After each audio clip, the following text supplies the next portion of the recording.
زمین میں خون جذب کیوں نہیں ہوتا؟ جب حضرت قابیل نے حضرت حابیل کو قتل کیا تو اس وقت حضرت آدم علیہ السلام حج کے لیے گئے ہوئے تھے۔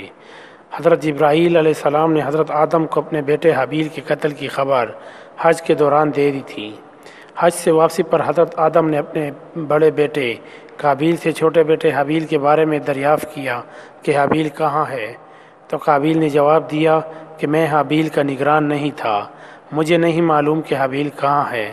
حضرت آدم علیہ السلام نے کہا میں جانتا ہوں کہ تجھے سب پتہ ہے اور مجھے بھی سب معلوم ہے، صرف یہ بتا دو کہ تو نے حابیل کو قتل کیوں کیا؟ قابیل سزا کے خوف سے ترک وطن کر گیا اور اپنا ملک چھوڑ کر عدن یعنی یمن کی طرف بھاگ گیا۔ اس کے بعد حضرت آدم علیہ السلام وہاں تشریف لے گئے جہاں حضرت قابیل کا قتل ہوا تھا۔ حضرت آدم نے دیکھا کہ وہاں زمین پر کوئی بھی خون کا نشان نہیں تھا، زمین حضرت حابیل کا خون پی گئی تھی۔ اس پر حضرت آدم علیہ السلام نے زمین کو بھی ملامت کیا۔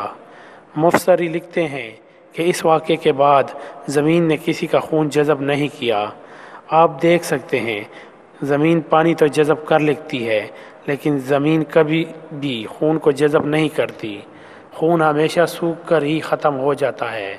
یہی وجہ ہے دوستو کہ زمین اس دن کے بعد آج تک کسی کا خون جذب نہیں کر پائی۔